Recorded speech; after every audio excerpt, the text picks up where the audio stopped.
Hai, Assalamualaikum warahmatullahi wabarakatuh. Bersama Wendy Latif Fauzan. Hari ini aku akan bahas soal ujian nasional mata pelajaran biologi tahun 2016.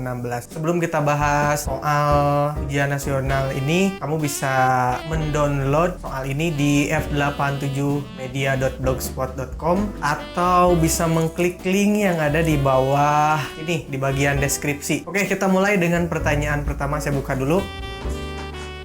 Pertanyaan pertama adalah, suatu ekosistem darat memiliki ciri-ciri sebagai berikut. Pertama, hampir semua wilayahnya tertutup oleh salju atau es. Yang kedua, curah hujan sangat rendah. Yang ketiga, usia tumbuh tanaman pendek. Yang keempat, vegetasi yang dominan adalah lumut kerak, lumut, dan semak-semak pendek. Ekosistem yang memiliki ciri-ciri tersebut adalah A. Taiga, B. Tundra, C. Hutan gugur, D. Savana, E. Hutan hujan tropis. Jika dilihat dari ciri-ciri yang tadi disebutkan, yang pertama, hampir semua wilayah tertutup oleh salju atau es. Ekosistem mana saja yang memiliki ciri-ciri tersebut? Taiga juga hampir semua wilayah tertutup oleh salju atau es. Kemudian tundra, jelas tundra juga hampir semua wilayahnya tertutup oleh salju atau es. Hutan gugur juga sama, meskipun hutan gugur ini memiliki 3 musim. Kita lihat savana, pilihan yang keempat atau D.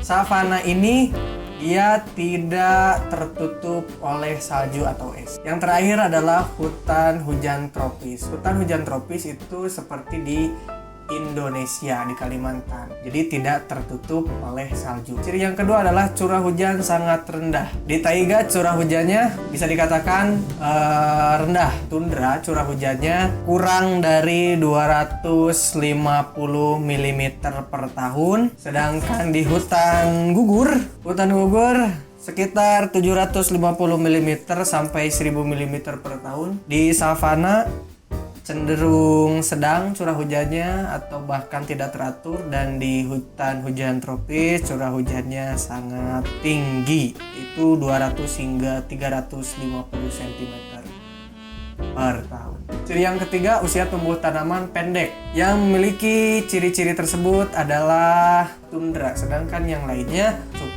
panjang. Dibandingkan dengan tundra lebih pendek, yaitu sekitar 1-4 bulan. Vegetasi yang dominan adalah lumut kerak, lumut, dan semak-semak pendek. Jika dilihat dari ciri yang terakhir ini, tundra, vegetasi yang dominan adalah lumut kerak, lumut, dan semak-semak pendek. Kalau taiga, jenis tumbuhannya adalah konifer. Kalau di hutan gugur seperti pinus, pohon jati, dan lain-lain. Di savana itu seperti semak-semak. Kalau ada juga tumbuhan yang lebih tinggi, lebih besar, tapi kebanyakan di savana itu semak. Dan terakhir, hutan hujan tropis, tumbuhannya adalah tumbuhan-tumbuhan yang tinggi atau pohon-pohon yang tinggi dan lebih beraneka ragam dibandingkan dengan tundra. Jadi jawabannya adalah B, tundra. Kita lanjut ke nomor 2. Perhatikan gambar berikut. Nanti gambarnya juga akan ada di frame, entah di sini atau di sini, di kanan atau di kiri, di mana yang edit aja nanti. Perhatikan gambar berikut. Berdasarkan ciri yang dimilikinya, organisme tersebut termasuk ke dalam kelas A. Ciliata, B. Flagellata, C. Sporozoa, D. Rhizopoda, E. Sarcodina. Jika dilihat dari gambar, jadi pilihannya kita tinggal 2, yaitu antara A. Ciliata dan B. Flagellata. Cilia berarti rambut kecil atau rambut getar. Flagellata itu berasal dari kata flagel. Flagel itu berarti bulu cambuk. Jika dilihat dari pengertiannya, bahwa jawaban dari pertanyaan soal kedua ini, pertanyaan kedua ini adalah B, flagellata, yaitu bulu cambuk. Kenapa bulu cambuk? Karena di sana di gambar tidak terlihat adanya rambut-rambut getar. Jadi jawabannya adalah B. Kita akan lanjutkan ke soal nomor 3. Perhatikan ciri-ciri jamur berikut. Pertama, hifa bersekat. Kedua, memiliki tubuh buah yang dapat langsung terlihat oleh mata. Yang ketiga, struktur tubuh bersel banyak dan bersel satu. Yang keempat, perkembangbiakan secara vegetatif dan generatif. Pertanyaannya adalah jamur dengan ciri-ciri tersebut dapat dikelompokkan ke dalam divisio A. Zygomicota, B. Ascomycota, C. Basidiomycota, D. Deuteromycota, E. Oomycota. Dari kelima jamur dengan ciri-ciri di atas, Zygomicota dan Oomycota hifanya tidak bersekat, jadi bisa dieliminasi dari kelima jawaban tersebut. Pilihan jawaban tersebut A dan E boleh dihilangkan. Yang kedua, memiliki tubuh buah yang dapat langsung terlihat oleh mata. Jika dilihat dari ketiga pilihan yang tersisa, yaitu B, C, dan D, Ascomycota, Basidiomycota, dan Deuteromycota, maka yang memiliki tubuh buah yang dapat langsung terlihat oleh mata adalah B, Ascomycota. Semua jamur yang disebutkan tadi A sampai E memiliki perkembangbiakan secara vegetatif dan secara generatif.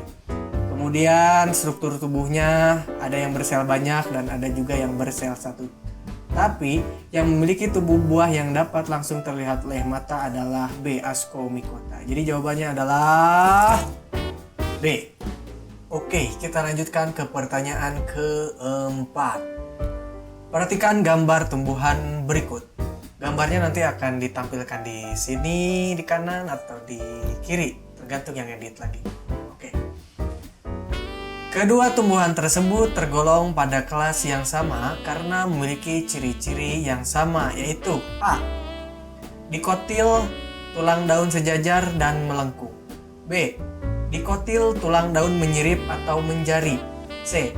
Monokotil, tulang daun sejajar dan melengkung. D. Dikotil, tulang daun sejajar dan menyirip. E. Monokotil, tulang daun sejajar dan menjari. Untuk lebih memudahkan mempelajari tentang dikotil dan monokotil, saya akan tampilkan gambar tabel perbedaan antara tumbuhan dikotil dan monokotil berikut ini.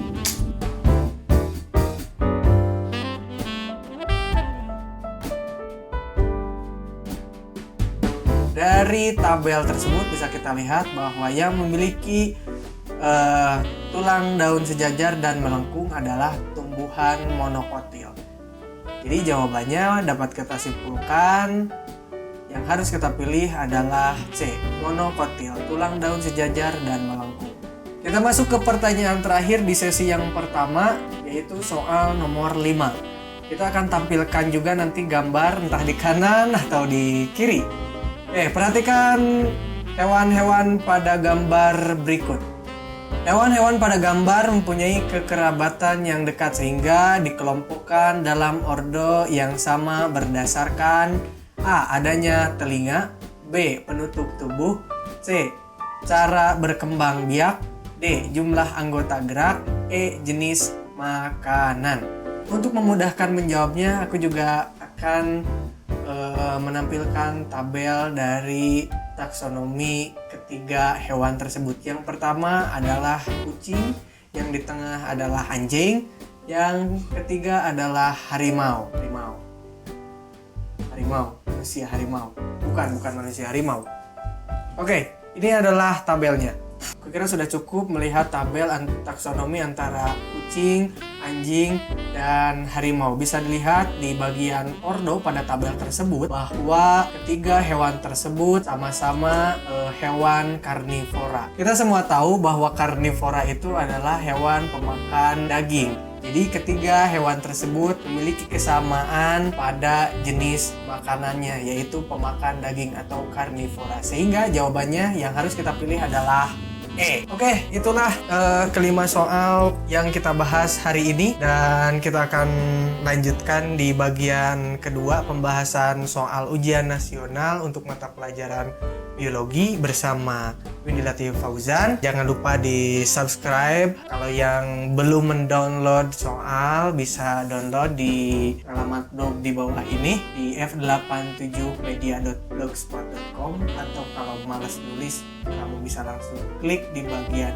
deskripsi ada linknya, yaitu link yang akan menuju ke f87media.blogspot. Akhir kata saya ucapkan terima kasih sudah menonton video ini. Aku Windy Latif Fauzan, Dorjos yang sudah jadi kameramen pada hari ini. Assalamualaikum warahmatullahi wabarakatuh.